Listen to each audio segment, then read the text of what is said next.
नमस्कार प्रिय दर्शकों, मैं नलिनी आर गर्ग आप सभी का अपने चैनल अंक शक्ति में स्वागत करती हूँ।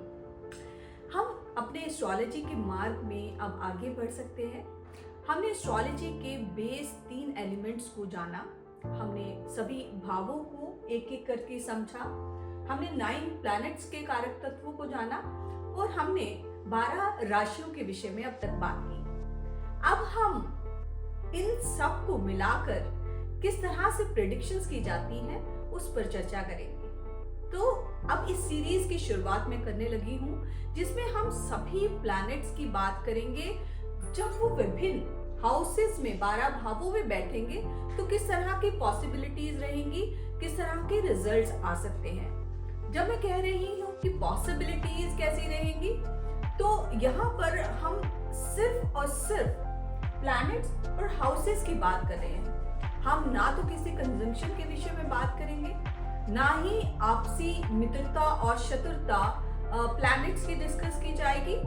तो ये एक तरह से आपको एक फॉर्मूला देना है कि किस तरह से चीजों को आपस में कनेक्ट करते हैं। अभी हम सिर्फ और सिर्फ प्लैनेट्स को हमारे बर्थ चार्ट के 12 भावों से कनेक्ट कर देखेंगे और किस हिसाब से उनको जोड़कर वो फॉर्मूला रेडी होता है कि प्रेडिक्शंस की जाती हैं। आज सबसे पहले हम बात करने वाले हैं प्लैनेट सन, जिसके इर्द गिर्द सारे प्लैनेट्स घूमते हैं। हमारी आत्मा का कारक जो है वो सन है। सन को हमारी सोल की डिजायर, सोल की हैप्पीनेस का कारक माना गया है। ये हमारी क्रिएशन, हमारे सृजन का कारक है।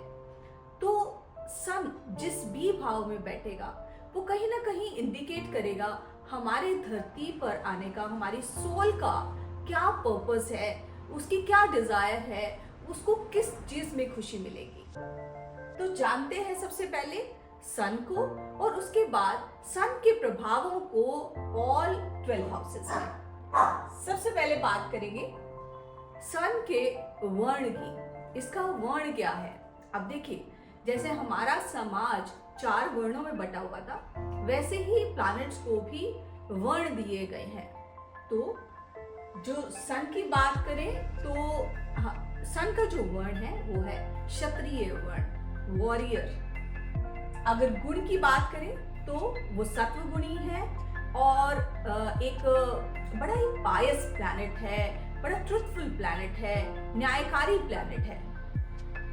प्रकार की बात करें तो किस श्रेणी में, किस तरह के प्लैनेट्स में सूर्य को रखा गया है? सूर्य को क्रूर प्लैनेट माना गया है। अब सूर्य पिता भी है, पिता की तरह सूर्य को स्ट्रॉन्ग और एक सख्त प्लैनेट की संज्ञा दी गई है कि सही मार्ग पर बढ़ाने के लिए वो एक बड़े ही कठोर डिसीजंस और कठोर निर्णय लेता है। तो इसीलिए सूर्य को एक क्रूर प्लैनेट बोला गया है। सूर्य के कारक तत्व हमने सभी प्लैनेट्स को जाना था, एक बार क्विकली आपको बता देती हूँ दोबारा से। जो सूर्य के कारक तत्व हैं उनमें हम पिता को लेते हैं, नेम फेम को लेते हैं, अथॉरिटी लीडरशिप को लेते हैं, हमारा कॉन्फिडेंस कितना होगा, वो सूर्य कैसे प्लेस्ड है वो हमें शो करेगा। गवर्नमेंट से हमें कितने बेनिफिट हो सकते हैं वो सूर्य शो करता है, सिविल सर्विसेज सूर्य शो करता है। आपकी क्रिएशन, जैसे मैंने आपको बोला, आपकी सोल का पर्पस जो है वो सूर्य रिप्रेजेंट करता है हमारे बर्थ चार्ट में। तो आगे बढ़ते हैं। अभी सभी भावों को जान लिया है हमने, तो अब हमारी आत्मा की डिजायर क्या है वो जानने के लिए हाउसेस को उनके 4 त्रिकोणों में बांटा गया है, वो समझना बहुत जरूरी है। ये फर्स्ट हाउस है, ये सेकेंड हाउस, थर्ड हाउस, ये सभी के लिए सेम रहेगा। ये एंटी क्लॉकवाइज ऐसे चलता है, 1 से शुरुआत होकर ये 12 भावों तक जाता है। अब इन 12 भावों को 4 कैटेगरीज में, 4 त्रिकोणों में बांटा गया है। पहला त्रिकोण है फर्स्ट 5 एंड 9। फर्स्ट 5 9 को हम बोलते हैं धर्म त्रिकोण। धर्म त्रिकोण आपकी सोल की जो डिजायर है वो धर्म का कहीं ना कहीं विस्तार करने के लिए इस धरती पर आई है। अगर बात करें 2, 6 और 10, 2 से हम धन को देखते हैं, 6 से हम अपनी नौकरी को देखते हैं, 10 से हम करियर को देखते हैं। तो ये अर्थ त्रिकोण है। अर्थ त्रिकोण शो करता है अगर सूर्य अर्थ त्रिकोण के किसी भी भाव में बैठा है तो वो इंडिकेट करता है कि धन अर्जित करने में हमारी सोल की डिजायर है, हैप्पीनेस है। अगर वो 3 7 11 थर्ड त्रिकोण, जिसे काम त्रिकोण कहते हैं, जो हमारी लस्ट को शो करता है, हमारी डिजायर्स को शो करता है, इच्छाओं को दिखाता है, अगर वहां बैठा है तो हमारे अर्थ पे आने का रीजन, हमारी सोल की जो अर्नेस्ट डिजायर है वो हमारी इच्छाओं की पूर्ति है। चौथा जो त्रिकोण है वो है 3 हाउसेस 4 8 एंड 12। ये तीनों हाउसेस दिखाते हैं जब सूर्य इनमें बैठा है कि सोल पर्पस जो है हमारा वो है मोक्ष की प्राप्ति, स्पिरिचुअलिटी। तो इस तरह से हम जब इन भावों में सूर्य को बैठाकर देखेंगे तो कहीं ना कहीं ये 4 त्रिकोण हमें समझने में मदद करेंगे कि सन क्या है हमारे बर्थ चार्ट में और क्या इंडिकेट कर रहा है। सबसे पहले बात करेंगे सूर्य की पहले घर में। अब सूर्य जब फर्स्ट हाउस में बैठ गया, फर्स्ट हाउस क्या है? फर्स्ट हाउस आप है, आपकी पर्सनालिटी, आपका इन एंड आउट, आपके विचार, वो है पहला हाउस। अब जब सूर्य इसमें बैठ जाएगा तो आपको नहीं लगता कि सूर्य जैसे आप तेजवान हो जाएंगे? सूर्य की जो क्वालिटीज हैं वो आप में रिफ्लेक्ट होंगी। आप बड़े कॉन्फिडेंट होंगे, अथॉरिटेटिव होंगे, गिवर्स होंगे। उसके अलावा आपका अच्छा नेम फेम हो सकता है, आपके पिता की तरह आपका व्यक्तित्व हो सकता है, आप में लीडरशिप क्वालिटीज हो सकती हैं, आप गवर्नमेंट जॉब कर सकते हैं। तो इस तरह से सूर्य के कारक तत्व को हम एक घर के कारक तत्वों से जोड़कर रिजल्ट्स प्रिडिक्ट करते हैं। उसके अलावा सूर्य यहाँ बैठकर 7वें घर पे दृष्टि डालेगा तो ये जो घर है वो आपकी पार्टनरशिप्स को शो करता है, आपके जो पार्टनर, आपकी वाइफ, आपके हस्बैंड को शो करता है, आपके बिजनेस व्यापार को शो करता है। तो वहां पर ये एक प्रकाश दे रहा है। तो आपका जो पार्टनर है वो तेजस्वी हो सकता है, आप बिजनेस में बहुत अच्छा कर सकते हैं, नेम फेम अर्जित कर सकते हैं। तो इस तरह से कुल मिला के हम प्लैनेट को हाउसेस में समझते हैं। दूसरा हाउस की बात करते हैं। दूसरा हाउस धन भाव। अगर हम बात करें काल पुरुष की कुंडली की, मीन्स मेष लगन की कुंडली, तो दूसरा हाउस जो है वो शुक्र का हाउस है। शुक्र और जो सूर्य है उनका तालमेल बहुत अच्छा नहीं है। यहाँ पर सूर्य की पोजीशन अगर देखी जाए तो बहुत अच्छी नहीं मानी गई है, क्योंकि एक देखिए इसका गुण जो है वो सत्व है और वो अर्थ के त्रिकोण में आकर बैठ गया है। बट हाँ, जब सूर्य यहाँ अच्छी पोजीशन में होगा तो आपका परिवार का एक नेम फेम होगा, आपके परिवार में कुछ जाने मानी हस्तियां हो सकती हैं, वो गवर्नमेंट रिलेटेड कुछ आप लोगों का इनकम का स्रोत आपके परिवार का वो गवर्नमेंट सर्विसेज से रिलेटेड हो सकता है। आपकी वाणी जो है वो एकदम सूर्य की तरह अथॉरिटेटिव हो सकती है, कॉन्फिडेंस आप में हो सकता है। जब आप बोलते हैं तो लोग आपको सुनते हैं, आपको नोटिस करते हैं।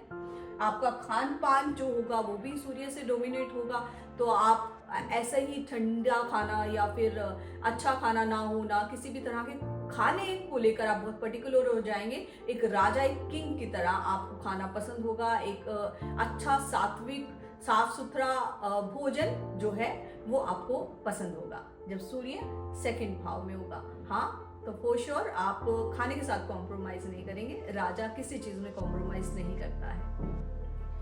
बात करेंगे तीसरे हाउस की। तीसरा हाउस जो त्रिशेडाया का पहला हाउस, उस त्रिकोण का फर्स्ट हाउस है। मैं कुछ इस तरह के टर्म्स अभी यूज कर रही हूँ जो धीरे धीरे आप लोग जानेंगे। तो अभी इसको सिर्फ थर्ड हाउस की बात करते हैं। हमने जाना कि ये हाउस जो है वो आपके पराक्रम को दिखाता है, आपके साहस को दिखाता है, आपकी ब्रेवरी को दिखाता है। अब सूर्य जैसा इतना स्ट्रॉन्ग प्लैनेट जब एक राजा ऐसे भाव में बैठ जाएगा तो ये एक बहुत अच्छी प्लेसमेंट है, क्योंकि सूर्य साहस का प्रतीक है, आपके कॉन्फिडेंस का प्रतीक है। तो उसको बिल्कुल उचित घर जो है वो ये मिल जाता है।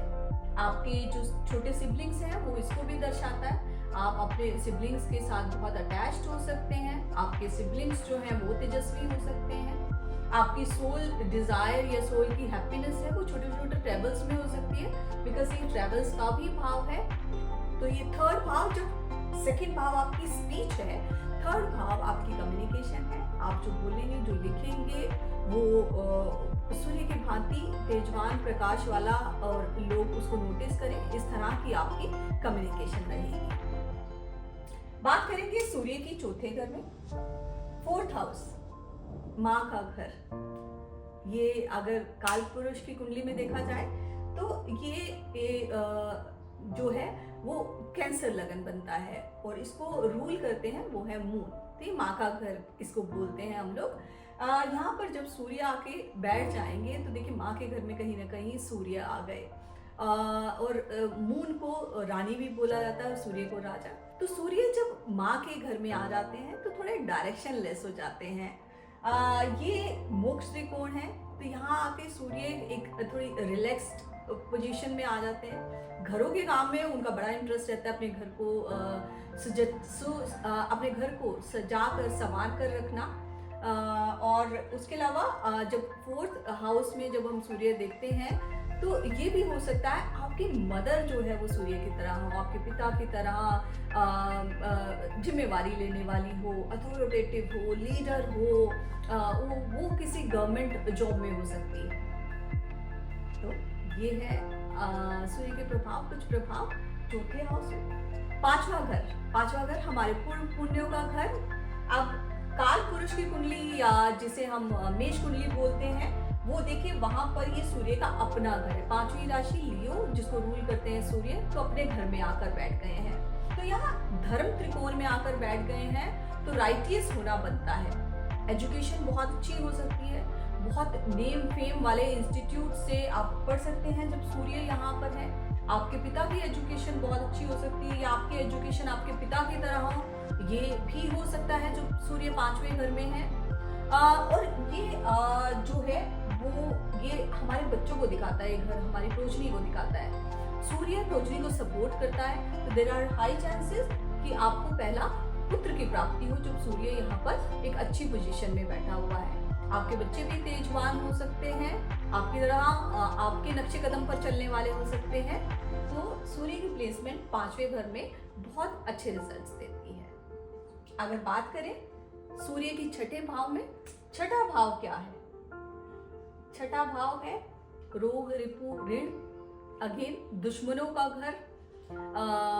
अगर यहाँ पर सूर्य जैसा अगेन स्ट्रॉन्ग प्लैनेट बैठ जाता है तो क्या होगा? दुश्मन आपके पास टिक पाएंगे? कभी नहीं टिक पाएंगे। ये कॉम्पिटिशन्स का भी घर है, तो आप किसी भी कॉम्पिटिशन को बड़े अच्छे से पार कर जाएंगे, स्पेशली जब सूर्य की दशा अंतर दशा चल रही होगी। तो कंपटीशन, अगेन कॉम्पिटिशन्स में आप बहुत अच्छा करेंगे। ये घर जॉब को भी दिखाता है। जॉब में आप अगेन सेंटर ऑफ अट्रैक्शन रहेंगे, आपको अच्छी सरकारी नौकरी मिल सकती है। आप नौकरी भी राजाओं की तरह करेंगे, बिकॉज जब सूर्य यहाँ बैठ जाता है तो सूर्य का प्रकाश इस घर पर जब पड़ता है तो नौकरी में आप बहुत अच्छा करते हैं। आपके बॉसेस भी कहीं ना कहीं आपसे आकर सलाह लेंगे जब सूर्य छठे घर में बैठता है। और दुश्मन आपके पास टिक नहीं पाएंगे, कॉम्पिटिशन्स में बहुत अच्छा करेंगे। पॉलिटिक्स अगर में चाहें तो आप वो बहुत अच्छा कर सकते हैं, बिकॉज कॉम्पिटिशन्स का भाव है यहाँ पर जब सूर्य प्लेस होता है और सरकार है, तो इलेक्शंस में आप बहुत अच्छा कर सकते हैं। पॉलिटिकल पार्टी को ज्वाइन करते हैं तो वो एक आपके लिए बहुत अच्छा करियर हो सकती है। बात करेंगे सूर्य की सातवें भाव में। सूर्य सातवें भाव में, यहाँ सूर्य उदय होता है तो यहाँ सूर्य अस्त होता है। तो यहाँ सूर्य एक शांत मोड में आ जाता है। वो उस तरह के रिजल्ट्स नहीं देता है जो उसके कार्य तत्व है, जो उसकी लीडरशिप अथॉरिटेटिव क्वालिटीज हैं, वो आपको आपके पार्टनर में दिखाई देगी। आपका पार्टनर है वो डोमिनेटिंग हो सकता है, और शादी के इनिशियल ईयर्स में विचारों का मतभेद होने की वजह से प्रॉब्लम्स आ सकती हैं। इन-लॉज के साथ सेटलमेंट होने में प्रॉब्लम हो सकती है। Specially first 15 years can be challenging in your married life. आपका जो पार्टनर है उसके पिता का पार्टनर की जिंदगी में बहुत महत्वपूर्ण रोल हो सकता है, वो अपने पिता जैसा हो सकता है। उसके पिता जो हैं वो गवर्नमेंट रिलेटेड जॉब में हो सकते हैं, नेम फेम हो सकता है। तो इस तरह से सूर्य को 7वें घर में देखते हैं। अब सूर्य की बात करेंगे हम 8वें घर में। 8वां घर मोक्ष त्रिकोण का एक इम्पोर्टेंट घर है। 8वां घर ट्रांसफॉर्मेशंस का घर है। जब सूर्य यहाँ बैठ जाएंगे तो आपकी सोल की डिजायर अल्टीमेटली क्या होगी, वो मोक्ष होगी।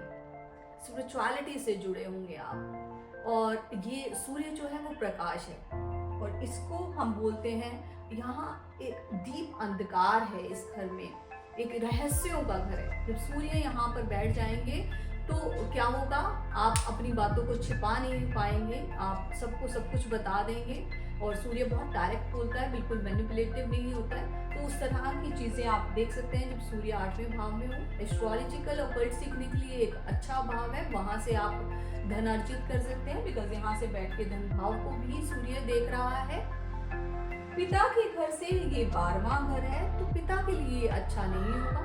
पिता को प्रॉब्लम्स फेस करनी पड़ सकती हैं जब सूर्य आपके 8वें भाव में आता है। सूर्य से हम इन-लॉज को भी देखते हैं, तो आपके जो इन-लॉज हैं वो कहीं ना कहीं सूर्य की क्वालिटीज आप उनमें देख सकते हैं। इन-लॉज गवर्नमेंट जॉब में हो, नेम फेम हो, समाज में अच्छा रुतबा रखने वाले आपके इन-लॉज हो, तो इस तरह से सूर्य के जो प्रभाव है वो 8वें घर में देखे जाते हैं। अब सूर्य की बात करते हैं 9वें घर में। 9वां घर काल पुरुष की कुंडली में ये घर को रूल करते हैं जुपिटर और सन की अच्छी मित्रता है। अब सूर्य जो आकर बैठ गए हैं 9वें भाव में। 9वां भाव देखेंगे आप, धर्म त्रिकोण का है। तो सूर्य एक सात्विक प्लैनेट है, एक पायस ट्रुथफुल प्लैनेट है। ऐसे घर में आकर बहुत अच्छा फील करता है। आप अपने धर्म को लेकर उसे आगे बढ़ाने की बहुत कोशिश करेंगे, धर्म के मार्ग पर चलेंगे, ट्रुथफुल होंगे, स्पिरिचुअल होंगे। और आपके पिता के घर में सूर्य आकर बैठा है तो कहीं ना कहीं आपके पिता के लिए बहुत अच्छा होगा। पिता जीवन में बहुत अच्छा करेंगे। लक आपका जो है वो साथ देगा जीवन में चमकने के लिए, आगे बढ़ने के लिए। लंबी लंबी यात्राएं कर सकते हैं आप जब सूर्य 9वें घर में है।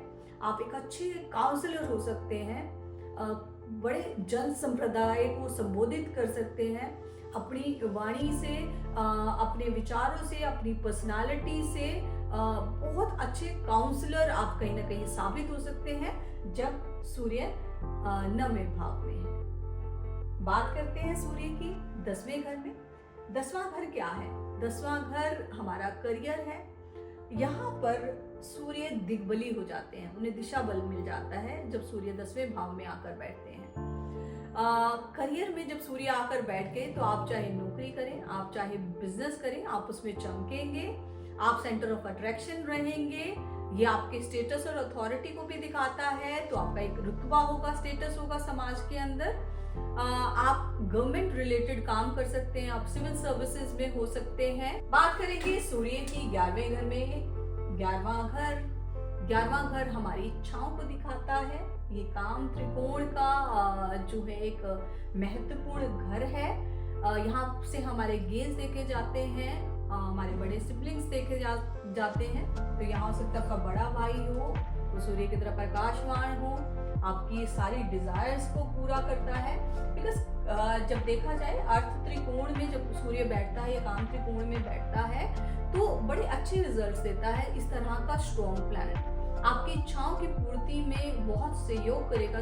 जब सूर्य 11वें घर में बैठा है, आप इस घर में प्रकाश फैलाएगा। तो ये जो घर है वो आपके सोशल रिलेशनशिप्स को भी शो करता है, आपके फ्रेंड्स को दिखाता है। तो अभी वो सब आपके आगे पीछे घूमेंगे, आप सेंटर ऑफ अट्रैक्शन रहेंगे, आपका नाम होगा आपके दोस्तों के अंदर भी।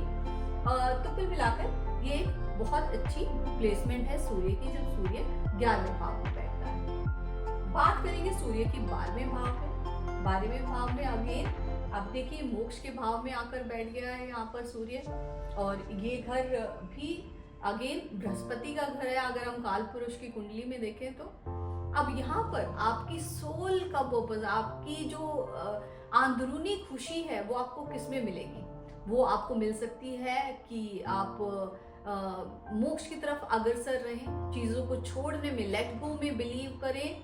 बहुत बड़े गिवर हो सकते हैं आप। आपका एक नाम हो सकता है जब दयालु लोगों को देखा जाए। अब बात करेंगे सूर्य की 12वें घर में। 12वां घर मोक्ष त्रिकोण का एक इम्पॉर्टेंट घर है। यहाँ पर आपकी सोल की अर्नेस्ट डिजायर क्या है? मोक्ष है, स्पिरिचुअलिटी है, आइसोलेशन में आपकी आत्मा को खुशी मिलेगी, मेडिटेशन करके आपको अच्छा लगेगा। ये फॉरेन सेटलमेंट को भी दिखाता है घर। जब सूर्य 12वें घर में बैठा है तो कहीं ना कहीं इंडिकेट करता है देयर आर हाई चांसेस और good chances to settle abroad. तो कई लोग आजकल मैं देख रही हूँ बहुत प्रचलन में है बाहर जाकर सेट होना।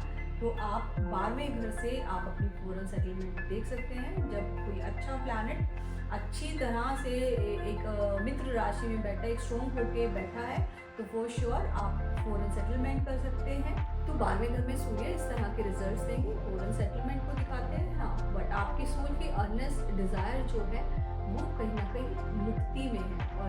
और ये इस घर की कोई लिमिट ही नहीं है, सभी दरवाजे खुल जाते हैं। और सूर्य भी इस तरह से कहीं ना कहीं इनका प्रकाश चारों तरफ फैल जाता है और ये मुक्ति के मार्ग पर बढ़ने के लिए ये एक अच्छी प्लेसमेंट है सूर्य की हमारी कुंडली में। इस तरह से हमने सूर्य को जाना आज सभी भावों पे। आने वाले वीडियो में और प्लैनेट पर चर्चा करेंगे इस तरह से कि प्लैनेट जब डिफरेंट भावों में बैठते हैं तो किस तरह के रिजल्ट्स दे सकते हैं। आई होप ये आपने भी अपने चार्ट पर लगाकर देखा, आपने देखा। बर्थ चार्ट आप इजीली किसी भी आपके थ्रू बना सकते हैं और देखिए आपकी सूर्य की प्लेसमेंट कहाँ पर है और क्या आप जो मैंने बातें बताई कहीं उस बात से रिलेट कर रहे हैं, तो ज़रूर कमेंट बॉक्स में लिखिएगा। जिन्होंने मेरे चैनल को सब्सक्राइब किया है, मेरे वीडियोस को इतना लाइक और शेयर किया है, और जिन्होंने नहीं किया है अभी मेरे चैनल को सब्सक्राइब करें। आइए मिलकर एक साथ इस महाविज्ञान को सीखते हैं और आगे बढ़ते हैं, अपने जीवन को सुंदर बनाते हैं। धन्यवाद।